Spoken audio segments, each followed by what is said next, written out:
السلام عليكم ورحمة الله وبركاته. بسم الله الرحمن الرحيم. الحمد لله الرحمن علم القرآن خلق الإنسان علمه البيان. أشهد أن لا إله إلا الله وحده لا شريك له وأشهد أن محمدا عبده ورسوله لا نبي بعده. اللهم صل وسلم وبارك على سيدنا محمد وعلى آله وصحبه ومن اتبع هداه إلى يوم لقاء الله الديان. أما بعد. Kaum muslimin rahimakumullah, saudara-saudara yang saya hormati dan semoga senantiasa dirahmati dan dimuliakan oleh Allah Subhanahu wa taala. Alhamdulillah, Allah Subhanahu wa taala berikan kepada kita petunjuk, hidayah, di mana hidayah itu Allah berikan kepada kita dengan diberikannya Al-Quran sebagai pedoman hidup kita. Allah turunkan Al-Quran untuk menjadi petunjuk buat kita. Hudal linnasi wa bayyinatin minal huda wal furqan. Karena Al-Quran menjadi petunjuk kita, menjadi pedoman kita untuk mencapai kehidupan yang bahagia baik di dunia maupun di akhirat, maka Al-Quran haruslah diamalkan. Dan untuk mengamalkan Al-Quran, maka harus memahami makna Al-Quran. Untuk memahami makna Al-Quran, maka di antara cara memahaminya adalah dengan ditafsirkan. Bagaimana menafsirkan Al-Quran? Menafsirkan Al-Quran, mengungkap makna yang terkandung di dalam ayat-ayat Al-Quran, berarti mengungkap apa yang dikehendaki oleh Allah Subhanahu wa ta'ala yang memiliki kalamullah, yang memiliki Al-Quran. Menafsirkan Al-Quran yang memiliki makna, mengungkap makna-makna Al-Quran, maka kita harus memiliki ilmu tafsir. Orang-orang yang ingin memahami Al-Quran dengan benar, maka harus memiliki ilmunya. Jadi, siapakah sebenarnya orang yang mengetahui makna Al-Quran, mengetahui apa yang dikehendaki oleh Allah Subhanahu wa ta'ala? Yang tahu makna Al-Quran sesungguhnya adalah Allah Subhanahu wa ta'ala. Tetapi kita tidak mungkin bertanya kepada Allah Subhanahu wa ta'ala kecuali orang-orang yang dekat kepada Allah Subhanahu wa ta'ala. Maka orang yang berhak menafsirkan Al-Quran pertama adalah Rasulullah sallallahu alaihi wasallam. Al-mufassirul awwal huwa Rasulullah sallallahu alaihi wasallam. Sebenarnya yang patut mengetahui maknanya Allah sendiri, tetapi itu tidak mungkin Allah jelaskan, sehingga Allah Subhanahu wa ta'ala memerintahkan kepada Rasulullah sallallahu alaihi wasallam untuk menjelaskan makna Al-Quran. Allah Subhanahu wa ta'ala berfirman di dalam surah An-Nahl, A'udzu billahi minasy syaithanir rajim. Bismillahirrahmanirrahim. Bil bayyinati waz zubur وأنزلنا إليك الذكر لتبين للناس ما نزل إليهم ولعلهم يتفكرون. Dengan penjelasan-penjelasan dan kitab-kitab Allah Subhanahu wa taala. Wa anzalna ilaika dzikra, dan saya turunkan kepada engkau Muhammad az-dzikr, yaitu Al-Qur'an, litubayyana lin-nas, agar kamu menjelaskan kepada manusia apa yang dimaksudkan, apa makna Al-Qur'an. Dari ayat ini sesungguhnya Allah Subhanahu wa taala memberikan tugas kepada Rasulullah sallallahu alaihi wasallam untuk menafsirkan Al-Qur'an, untuk menjelaskan Al-Qur'an. Litubayyana lin-nasi ma nuzila ilaihim, untuk menjelaskan kepada manusia apa yang diturunkan kepada mereka, yaitu berupa kitabullah, yaitu Al-Qur'anul Karim. Dan agar mereka juga berfikir, wala'allahum yatafakkarun. Tetapi faktanya tidak semua ayat-ayat ditafsirkan oleh Rasulullah sallallahu alaihi wasallam. Kenapa tidak semua ditafsirkan oleh Rasulullah? Karena pada saat itu sudah cukup untuk bisa diamalkan, sehingga Rasulullah menafsirkan ayat-ayat yang dibutuhkan saat itu untuk dipahami oleh sahabat. Pada perjalanan waktu, Al-Quran membutuhkan penafsiran yang lain. Ayat-ayat yang belum ditafsirkan Rasulullah sallallahu alaihi wasallam nampaknya perlu ditafsirkan juga. Karena apa? Karena munculnya berbagai macam masalah belakangan yang tidak muncul pada masa Rasulullah sallallahu alaihi wasallam. Baik itu masalah akidah, masalah fikih, masalah akhlak, dan masalah-masalah baru yang muncul inilah menuntut untuk adanya pemahaman penafsiran Al-Quran. Maka ulama diberikan kewenangan oleh Allah Subhanahu wa taala untuk menafsirkan Al-Quran. Hal ini sesuai dengan hadis Nabi ketika Rasulullah sallallahu alaihi wasallam mengutus sahabat Mu'adz bin Jabal ke Yaman. Maka sahabat Mu'adz bin Jabal ditanya oleh Rasulullah sallallahu alaihi wasallam, "Bima taqdi?" Bi kitabil, qala bi kitabillah. Fa in lam tajid, qala fa bi sunnati Rasulillah. Fa in lam tajid, ajtahidu ra'yi. Qala alhamdulillahi alladhi waffaqa Rasulillah. Sahabat Mu'adz bin Jabal ketika diutus Rasulullah sallallahu alaihi wasallam untuk ke Yaman, maka ditanya, dengan apa engkau memutuskan wahai sahabat Mu'adz bin Jabal? Sahabat Mu'adz menjawab, dengan Al-Quran, untuk memutuskan perkara-perkara hukum saya putuskan dengan Al-Quran. Kalau di dalam Al-Quran tidak ada, tidak kamu temukan, dengan apa engkau memutuskan wahai Mu'adz? Dengan hadis, dengan sunnah Rasulullah SAW. Kalau seandainya di dalam sunnah Rasul tidak ada, dengan apa?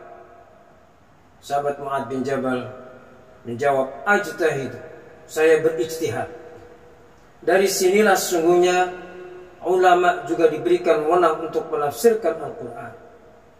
Di samping itu juga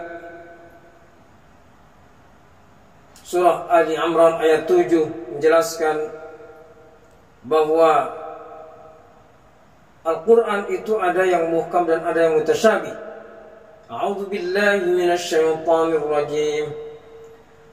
والذي أنزل عليك الكتاب منه آيات محكمات هن أم الكتاب وأخر متشابهات فأما الذين في قلوبهم زيغ فيتبعون ما تشابه منه ابتغاء الفتنة وابتغاء تأويله وما يعلم تأويله إلا الله والراسخون في العلم يقولون آمنا به كل من عند ربنا وما يذكر إلا أولو الألباب.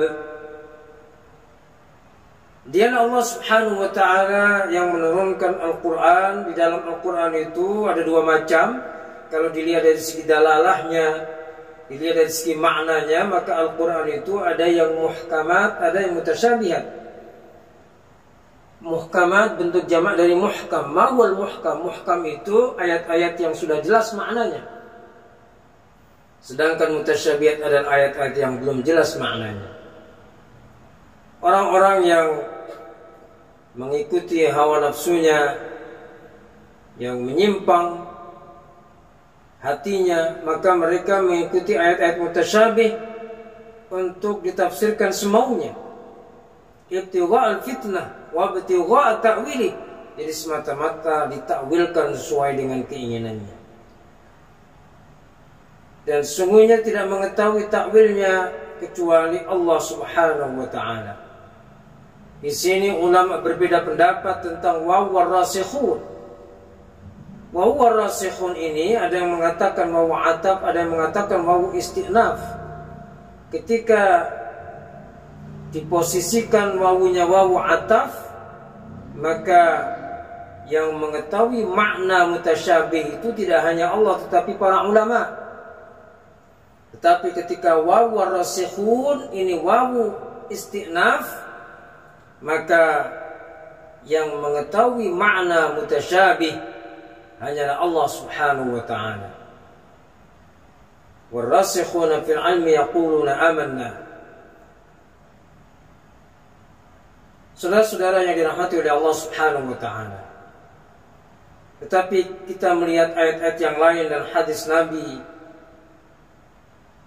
dan juga hadis yang diriwayatkan oleh yang bercerita tentang sahabat Mu'adz bin Jabal tadi, bisa kita simpulkan bahwa sesungguhnya Allah Subhanahu wa taala memberikan wewenang pada para ulama untuk menafsirkan Al-Quran. Lalu siapa sebetulnya orang yang berhak menafsirkan Al-Quran selain Rasulullah SAW? Apakah semua manusia, semua ulama, semua orang berhak menafsirkan Al-Quran? Dan ketika menafsirkan Al-Quran itu, apakah semuanya benar? Di dalam menafsirkan Al-Quran itu tidak ada yang salah, benar semua? Ataukah ada penafsiran-penafsiran yang benar, ada penafsiran-penafsiran yang sesat? Apabila kita mengikuti pendapat yang pertama, di mana sebagian umat Islam ada juga yang mengatakan bahwa Al-Quran ini adalah petunjuk buat umat manusia, maka sudah sepantasnya lah manusia diberikan wewenang semuanya untuk menafsirkan Al-Quran, sehingga penafsirannya semuanya benar. Ini adalah pendapat sebagian kecil umat Islam yang bisa dikatakan pendapat liberal, pendapat kaum kebebasan, di mana semua umat manusia, semua umat Islam yang meyakini Al-Quran sebagai pedoman hidupnya, maka mereka berhak menafsirkan Al-Quran. Sehingga mereka katakan bahwa penafsirannya itu benar semua. Tetapi pendapat mayoritas ulama mengatakan bahwa ada penafsiran-penafsiran Al-Quran yang benar, ada penafsiran-penafsiran yang batil. Penafsiran yang benar adalah penafsiran orang-orang yang ahli, yaitu para ulama yang memiliki ilmu yang cukup memenuhi syarat-syarat mufassir, sehingga penafsirannya insya Allah menjadi tafsir yang benar. Tetapi orang-orang yang tidak memiliki ilmu yang cukup, tidak memiliki ilmu tafsir, maka penafsirannya bisa jadi sesat dan menyesatkan. Oleh karena itu, dengan pemahaman yang kedua ini, bahwa ada penafsiran yang salah, penafsiran yang batil, dan ada penafsiran yang benar, ada penafsiran yang benar dan ada penafsiran yang batil. Maka tentunya kita ikuti penafsiran yang benar dan kita jauhi penafsiran yang batil. Siapakah orang-orang yang menafsirkan dengan penafsiran yang benar? Tentunya adalah para ulama yang memiliki syarat-syarat penafsiran, memiliki ilmu tafsir. Oleh karena itu, Rasulullah SAW bersabda yang diriwayatkan oleh At-Tirmidzi, Ahmad dan Imam Ahmad dan Ibnu Majah dari sahabat Ibnu Abbas radhiyallahu anhu, qala Rasulullah SAW, man qala fil Qur'ani bi ghairi ilmin falyatabawwa maq'adahu minan nar. Siapa yang berbicara tentang Al-Qur'an yang tidak dilandasi dengan ilmu, bahasa Arab yang enggak bisa, tidak menguasai ulumul Quran, tidak menguasai ulumul hadis, karena hadis sebagai penafsir Al-Quran, tidak mengetahui asbabun nuzul, tidak mengetahui dasar-dasar hukum atau usul fiqh dan sebagainya, ilmu-ilmu yang dibutuhkan, bahasa Arab dengan berbagai macam cabangnya, maka jangan sekali-kali menafsirkan Al-Quran. Kita orang yang demikian ini hendaknya mengikuti para ulama. Jadi ada orang yang mampu memahami Al-Quran karena dia memiliki ilmu tafsir. Tetapi sebagian umat Islam adalah orang-orang yang tidak memiliki kemampuan menafsirkan Al-Quran karena tidak memiliki ilmu tafsir. Maka hendaknya orang yang golongan yang kedua ini hendaknya mengikuti para ulama, mengikuti dalam hal melaksanakan atau apa yang ditafsirkan oleh ulama dalam bidang akidah, dalam bidang fikih, dalam bidang akhlak. Mereka mengikutinya, yang disebut dengan taklid. Jadi taklid ini adalah sesuatu yang niscaya, sesuatu yang tidak bisa dihindarkan. Karena bagaimana mungkin umat Islam semuanya diperintahkan untuk memiliki kemampuan untuk menafsirkan Al-Quran? Hal itu tidak mungkin. Sehingga sebagian umat Islam haruslah taklid atau bermadhab. Jadi taklid dan bermadhab adalah keniscayaan dalam Islam. Karena tidak mungkin orang-orang yang sibuk menjadi tukang batu, tukang sayur, tidak mungkin mereka untuk mendalami ilmu tafsir untuk menjadi seorang mufassir. Jadi orang-orang yang tidak memiliki ilmu Al-Quran jangan berani-berani untuk menafsirkan Al-Quran. Sudah membuka kajian tafsir di mana-mana, menyalahkan orang lain, padahal dia tidak memiliki ilmu. Ada namanya, katakanlah fulan, berani-berani menafsirkan Al-Quran kemudian menyalahkan orang lain. Kenapa dia menyalahkan orang lain? Karena dia tidak punya ilmu, sehingga menyalahkan orang lain. Sementara kajian tafsirnya di mana-mana. Nah, orang yang semacam ini adalah orang yang berbahaya karena dia sesat dan menyesatkan. Orang yang menafsirkan Al-Quran semaunya.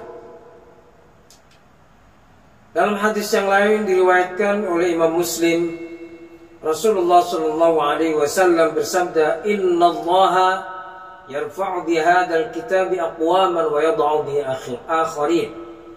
Innallaha yarfa'u bihadzal kitabi aqwaman wa yad'u bi akharin. Sesungguhnya Allah Subhanahu wa taala mengangkat dengan Al-Qur'an ini suatu kaum dan merendahkan kaum yang lain. Siapakah orang yang diangkat oleh Allah Subhanahu wa taala? Yaitu orang-orang yang mengamalkan Al-Quran, tentunya dengan memahaminya dengan pemahaman dan yang benar. Karena mengamalkan Al-Quran adalah berangkat dari pemahaman, dan pemahaman tentu pemahaman yang benar. Karena apabila pemahamannya salah, maka amal ibadahnya menjadi salah. Maka orang-orang yang memahami Al-Quran dengan benar lalu diamalkan, orang-orang seperti inilah orang-orang yang diangkat derajatnya oleh Allah Subhanahu wa taala. Sementara orang-orang yang memahami Al-Quran dengan pemahaman yang salah, dia meyakini Al-Quran sebagai kitab pedomannya, tetapi dia salah di dalam memahaminya, salah di dalam menafsirkannya, maka orang ini direndahkan, dihinakan oleh Allah Subhanahu wa taala. Saudara-saudaraku kaum muslimin yang dirahmati oleh Allah Subhanahu wa taala. Oleh karena itu, kita bisa mengukur siapa sebenarnya diri kita. Kalau kita tidak memiliki kemampuan untuk menafsirkan Al-Quran, maka kita mengikuti ulama yang mampu dan memiliki keahlian untuk menafsirkan Al-Quran. Terlepas dari perbedaan-perbedaan, karena sesungguhnya Al-Quran memberikan peluang untuk berbeda, memberikan peluang untuk adanya perbedaan. Jadi kita umat Islam jangan sampai alergi untuk adanya perbedaan, karena perbedaan adalah keniscayaan dalam Islam. Perbedaan tidak harus dimaknai sebagai perselisihan, percekcokan. Maka sering dikatakan bahwa hendaknya kita bersatu dalam keberbedaan.